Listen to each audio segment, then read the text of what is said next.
Hi, everyone. Welcome to the next episode of 401 Access Denied. We've got a fun, interesting topic for the audience today, which is to talk about cyber war. Potentially, we could get into really defining it as cyber warfare because of different definitions that's out there. And today we've got, of course, Mike on the show with us today, and we also have Josh.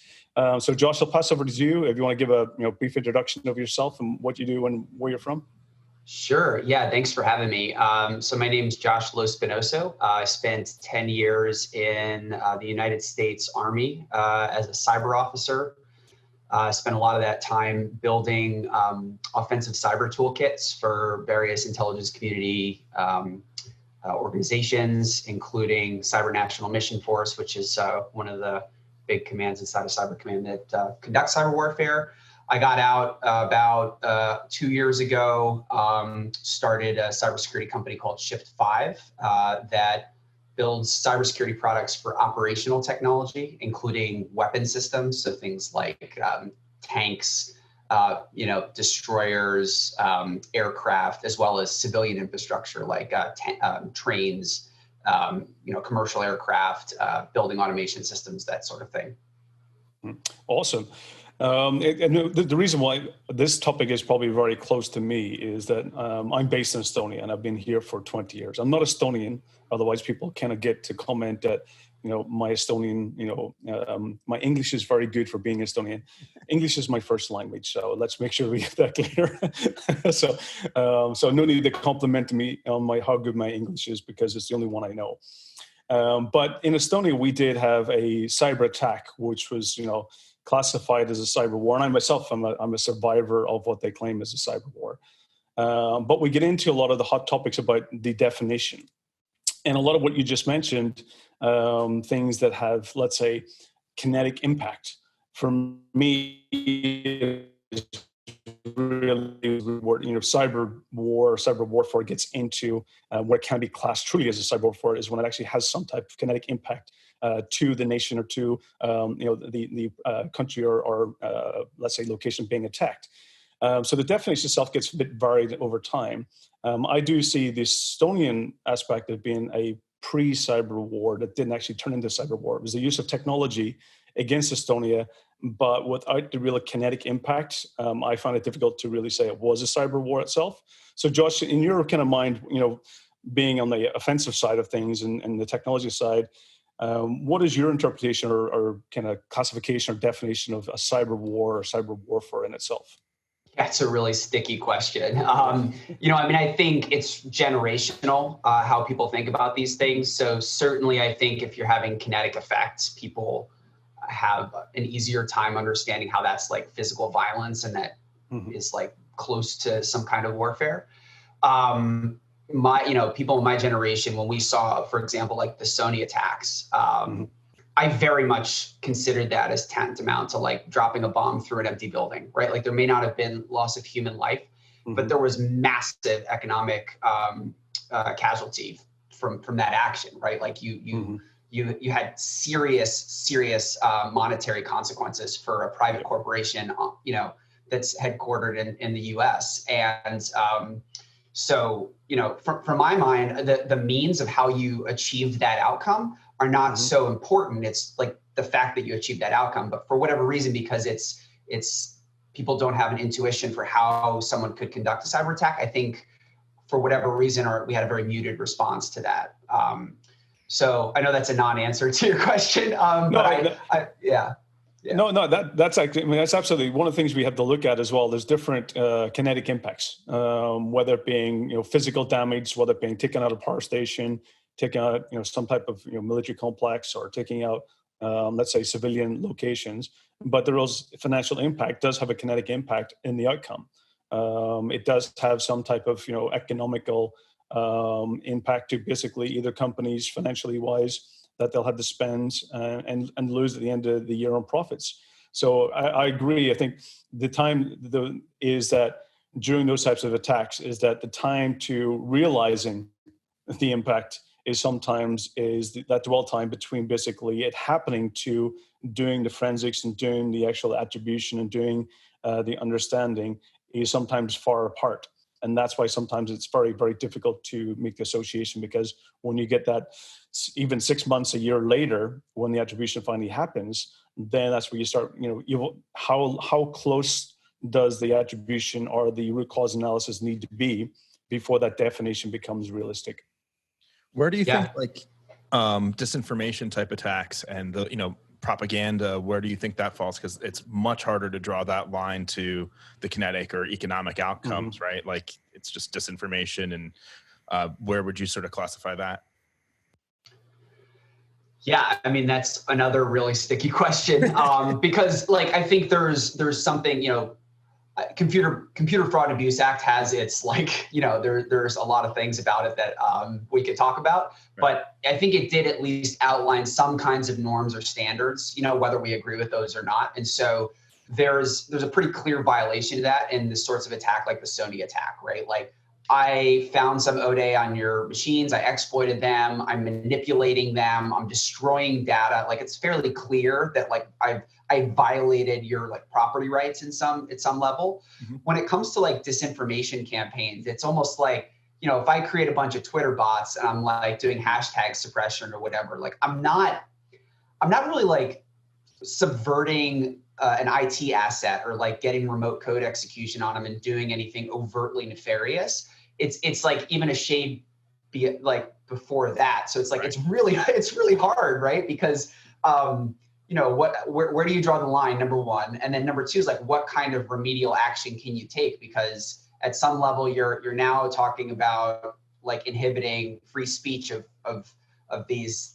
So it's like, it's very complicated, and I'm not sure that I have well-formed thoughts on it. I wonder. Yeah, I've got it from on the it's a good old age of propaganda.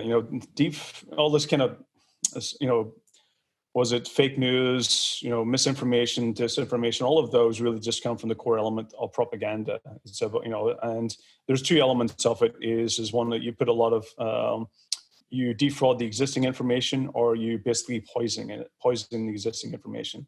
And it happens, it happens consistently all the time. And we go back to the most kind of popular discussed one is Cambridge Analytica, that should it have been a class as some type of weapon, because the way that it used data and used that information was to basically have an impact of an outcome, whether or not being financially, but also from people's democracies. So we have to be it's always a challenge, and I agree with Josh. It's a bit of a sticking point where really it can get to the point where the attribution, for me, what I prefer to have is that when you're getting into at least the political realm of side of things, is that anyone who's campaigning or anyone that they have to disclose or be transparent to their source of information and not use those types of propaganda tools that's hidden in the background. So they had to disclose it up front. And so at least be honest with the citizens that is voting for them. So it's always important when you get into it, and that helps people make the more, let's say, educated decision when you know where information is coming from. The context is what's important in the internet, and when you lose context, that's when it gets a bit tricky and a bit into not knowing where the original source came from. Yeah. So yeah. So one of the things kind of, there's a lot of challenges here with when we look at, there's a lot of events over the years when we talk about, from the Estonian impact in 2007, of course, we had Georgia, I think it was 2008, and then we had the Ukraine situation as well. And Ukraine happened numerous times over those years. And for me, really it gets into those discussions in those areas around defensive and offensive capabilities. And this really gets into, for me, it all becomes down to better cooperation and collaboration between countries. And it's really about, when we look at my kind of overall, when I looked at this back in 2007, 2008, after Estonia, and one of the things, so just kind of give you some context, one of the things then was that Estonia had been building its digital society for many years. And in 2007, we realized it was called, we called it the doomsday scenario. Because what happened was that all the raw citizens' data was held within the Estonian borders. And during that attack in 2007, there's a military exercise on the border of Estonia, training exercises, just happened to exist at the same time a cyber attacks happening. And they realized that all of their data was in the country of Estonia. And it meant that if there ever was a land invasion, that they could destroy the central data sources, data centers, and put Estonia back to pre-digitalization time. And that meant that the only way that Estonia could actually really kind of move forward was to decentralize its information systems. And this got into the concept of what was data embassies, allowing Estonia to decentralize outside of the border of Estonia. So that even if there was a land invasion, that they would be decentralized, meaning that if you take out one node, which would be the Estonian country, then the country could continue digitally in those post events. And this kind of really, when I was working that back in 2007, 2008, it got me realizing that collaboration is key here and countries working together. But with defensive, that means, defensive capabilities is quite clear, but when you get into offensive capabilities and also using private companies for those offensive capabilities, for me, that's a bit of a gray area and an area that really oversteps some of the boundaries and ethics that I've got. So Josh, kind of, since you worked in a lot of the offensive areas, where do you see, collaboration and offensive working together? Yeah, it's a tough one. I mean, every country has a different answer on where the line is, but I am unaware of any party that plays in this space that doesn't, in some form or fashion, rely on private industry to make offensive operations happen. So, in the kind of reducto ad absurdum, like you're not making the computers and the infrastructure that you're using to conduct operations, right? So right off the bat, you're already using like tools at some level. You're not rewriting operating systems to like use for your platforms to conduct attacks, right? On the other extreme, you have some countries that, I'm sure you're aware of given your location, that work through, gray hat types to conduct operations, and essentially like, hey, if you guys are willing to do these like kind of government directed actions, we'll turn a blind eye to all of the carding stuff that you're doing on the side to make money, right? And then you have other nations that are somewhere in between. And it's really just a moral question, I think, of like where do we fall in that spectrum? So like in the US, for example, we historically, in our way of doing conducting warfare, we've got a distinction between basically the people pulling the trigger and everyone behind that person pulling the trigger. And if you look at the way we do kinetic operations, you have civilians, like government civilians, all over the battle space, right? We deploy government civilians into war zones to do things like, run the bases, sometimes do security operations, defending like, an encampment. We've got people doing supply missions. Intel analysts, right, are very often like seasoned government civilians who like retired from the military and came back to continue working on mission. And so, without getting into specifics, I think a reasonable person could surmise that we do that kind of, we port that sort of mental model into how we conduct cyber operations. Yeah, and that does create a massive gray area. I actually remember after doing my university in the US, one of the first jobs I applied for was actually an air traffic controller. And it was actually for a government that actually, it was a civilian position.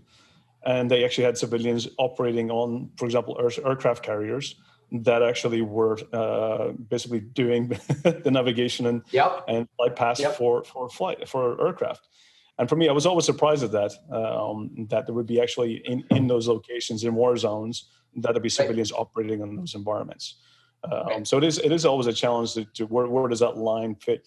And I agree with you. One of the biggest challenges I've got, and especially when we talk about advanced, the APT groups, and you got all of those labels and numbers that we have, the definitions, from various different groups, whether it being Fancy Bird to Cozy Bear and so forth. And for me, it always gets into challenges that many of those groups, they are basically, for me, some of them are cyber mercenaries. They are not basically government employees. They're not being paid by the government. What they're doing is carrying out cyber crime. They're criminal organizations carrying out crimes within the country's borders. And those nation states are giving a blind eye, as you mentioned, that that they're, as long as they're not attacking their own citizens and they're attacking other countries, that, and as long as they do favors for the government, then the government will not, let's say, prosecute them. And this gets into a bit of a challenge. It's always that legal area into, should, even if they're not government operators, but should we start to look at some way of holding those countries accountable when we have cyber mercenaries working within their borders? Right. Yeah. I mean, you think about the moral hazard from a country's perspective. It's like, hey, I can have these, I wrote this article, Fish Out of Water, that describes how difficult it is to have, the analogy is like somebody who can run 2 miles in under 15 minutes and also dissect a Windows kernel dump. Like there's not like a lot of like overlap between those two communities. Nor do I think there has to be, to be super clear. And so we are hamstringing ourselves in a lot of ways by making these kind of artificial requirements, because the Army and the Navy and the Air Force are meant to do certain things, and they have this whole completely different aspect of warfare now that we're like, well, the DoD does warfare, so they have to do cyber too, and we haven't changed our standards to accommodate this population that's capable of conducting cyber warfare. So from our perspective, it would be a huge boon to cyber operations if we could just sort of like task private citizens to conduct these activities. And that would be enough of a convincing argument, but there's an additional convincing argument, which is if they get caught, now it's like, well, I don't know. I didn't tell them to do that. Like, what are you talking? There's plausible deniability baked into the whole system. And so you can understand why certain countries would be like, yeah, this is exactly what we want. We have there's no qualms here with like running cyber operations this way. And so given that there's that moral hazard that like the incentives are just totally misaligned, we have to make countries incur some cost for doing business that way, right? And I don't know what the right answer is, but what you're, I think, illuminating is definitely in line with that thought. Yeah, because in some regards, they're breaking the law in their own countries, right? And they're not actually, the country's not upholding their own law against those criminals, and therefore we have to find a way to be accountable. Whether it's a Europol or Interpol, whatever organization leads that from an international cooperation, for me, there has to be some way of holding those countries accountable for allowing criminal organizations to attack other nations, whether it being for economical or just simple ransomware cases or intellectual property theft and so forth. There has to be some accountability, and there has to be some area of classification or definition for those types of acts. And that gets into one of my biggest topics. It gets into attribution. And one of the things I think one of our biggest failures in attribution is that we try to, in everything that I've read, or every time there's an incident happening and there's an attribution, assumption, is sometimes we tend to look for one actor, one author of it. And even I remember doing a lot of work for different areas that I didn't even know what my ultimate, what my architecture design was going to be used for. I did not know. I was just creating one jigsaw piece puzzle in a larger puzzle that I have no visibility into what the bigger picture is. And that happens a lot with even, let's say operations that happens. You've got those people who's creating the small little bit pieces of puzzle. They're meant to carry out this task. And then that puzzle gets used either for multiple things or a single operation or campaign. And it makes attribution very difficult because you end up having multiple parties. And also even getting to the point where, for me, only if they make a mistake is where I find that we can get to some type of attribution, unless there's some type of human element or human intelligence, which then makes disclosing attribution very difficult, because then you're revealing that you have people, agents in those other countries that are helping provide and disclose that information. So, from what you've seen or experienced, where do you think we are with attribution now, and getting to eventually true attribution where we can really call out and reveal, the actors behind those types of activities? Yeah, I mean, I think for having been on the offensive side for a while, we make attribution really, really, really difficult. We think about it a lot, and I mean, more often than not, people get it totally wrong. So like the first rule is obviously don't get caught, right? So if your job is surveillance, like don't get caught. And the sad state of the world is that even for pretty well defended systems, like the time to detecting a compromise is in the months to years. And the better you are, both in the tools that you build and in the techniques that you employ and the discipline that you show, it's really hard to get caught if you're good. And so that's the first thing. So obviously, you can't attribute an attack that you don't know about. Number one rule is being stealthy. Right. Yeah. Don't get caught. And sometimes that means do no harm and use the other tools. Use someone else's tools, not your own. That's right. That's exactly right. Right. And so, if you're going to transition from surveillance into overt action, or you're going to start doing riskier things, like the attacker gets a vote. Like we know when we're being risky, and we know like, oh, there's a good chance this gets burned. So like, what do you think we're going to use? Right. So first off, just catching people is really difficult. And I think like we as a community of defenders have to be, of course, harden your systems and try to show like good discipline and keeping people out, but that's not good enough because the attacker only has to be right once. And you have to focus on, okay, assuming that we got compromised, how quickly can we detect compromise, right? And so I think first off, that's extremely important because oftentimes I've found that you can at least rule out groups of potential kinds of attackers based on the behavior of how they're operating. It's not necessarily like reverse engineering a rootkit. It's, okay, what did they do on the network? If I've got full take packet capture, what did they dump? They dumped this database. Why did they dump this database? Who would possibly be interested in that? Why did they misconfigure this firewall, right? So you can't just use the TTPs, the tactics, technique, and procedures that the operators were employing to like pivot around the network, because we read hacker news too, right? Like we know what all these different APTs are using, and we learn from each other when we repurpose techniques. So that's not good enough. And so, I don't have any answers. Attribution is really catching people is really hard, and then even once you catch them, attribution is really hard. But don't you think attribution's actually getting even hard? I assume that as technology advances, attribution, your ability to hide and hide to your source, is actually getting easier and easier for you to do, and therefore it's actually harder. I think it's only getting worse. That's right. You're absolutely right, Mike. It is getting more difficult. And one of the things I've learned a lot is even from criminal organizations over the years, they start using a lot of misdirections, using other people's tools, using your own tools against you. So it gets to the point where that, unless they're actually having massive campaigns and operations where they're building everything themselves, or it's very unique type of target where they had to do that, if it's more commonality, then it's more difficult to do attribution. And I find it only when the attacker makes mistakes is where you can call them out. But you're only going to get so far. You're only going to get to a point where I may have an IP address of an origin.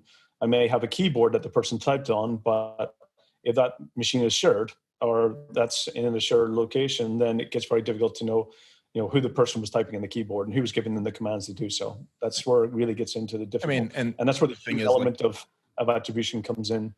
Right. But I also assume that if they're able to compromise this system, they're probably capable of compromising like that trace of, were they actually the ones on that system, or was it that system was compromised and it's actually a different actor? Well, you're good, and also proxies as well. This is one of my other challenges, is that when you get into offensive, you want to be absolute, as you use a high confidence that there's no other possibility. Because in many situations that in order to hide your tracks, you're going to use proxy countries, you can use proxy environments. So, and you're going to basically, if you think of, you mentioned earlier, the Sunny attack was carried out from different locations, or it didn't come from North Korea. It was initiated and launched from different locations around the world. Even Estonia in 2007, majority of the attacks came from basically compromised botnets that were coming, from either educational systems in the US, universities were compromised, and higher education, to systems in the Middle East that were attacking Estonia, because those were the compromised machines. So, the attacks can be launched from anywhere, and a lot of countries are used as secondary victims. And that's what you have to be really careful about. that I even remember working on. There was an incident I worked on a few years ago, which, lucky enough, one of the things was the email account was set up in a foreign country. And lucky enough, we got the data hosting provider to share the email account and the logs from that system, and allowed us to backtrace it. And here's the problem that we had with the attribution then. We got it back to an internet cafe. And so we had an internet cafe. We knew that was a location where the threat was a government official threat. And we knew the location of the source. But since it was internet cafe, this is where we ended up handing it over to local law enforcement. They went into the internet cafe and they had a warrant to actually confiscate and collect all technology and computer evidence. They collected everything except all the network devices, PlayStations, telephone. There was many things that basically, under the local law enforcement's understanding, was that their understanding of what a computer was and the warrant itself was not exactly the same as what we would view it as. And that made it difficult. End up getting to the point where we eventually found out the email was sent from a PlayStation. But because of the logs and because of the information, it meant that we could only assume who the attacker was, or the person who was doing the threat, and we couldn't do it legally binding. So it ended up becoming just a more person was under surveillance for longer rather than being prosecuted because of those failures and the digital forensics response and the local law enforcement team that didn't really understand what technology was. So it gets really, sometimes you get lucky with other countries cooperating, but when you get into even the execution of the arresting or prosecution, and the legal side of things becomes also very difficult and very lengthy as well. Yeah, I mean, so I try really hard not to be a security nihilist. Like these things are really difficult. The one technique that I have seen be probably the best for attribution is unfortunately not available to most forensics people, is to hack back. So if you really want to know like who this active participant is on your network, you have to go back and be on the ops station for the person that's on the other end, and conduct your own campaign. And if you do that, sometimes you can get confirmation, right? But of course, that's like fraught with all kinds of challenges. I remember, because I remember there was the concept, which was called cyber mines, and cyber mines was the basically concept of you set up the attackers, stands in your cyber mine and ends up attacking back. And it got into a big gray legal area. Eventually, it's what we call now today deception technology. Ultimately, where they took that term from was deception technology, which came from the cyber mines projects. And because it got into a big gray legal area about hacking back into, again, if that was a proxy, you hacking back the proxy, and that proxy is in a country where you've got maybe political, let's say, instability. You don't know what that hackback could cause. So you had to make sure that your hackback was not hitting the proxy country, but actually hitting the original source. So there's a lot of challenges into that. But I agree, if you have legal frameworks that support that capability, then it does provide one area that you can get back to some original source.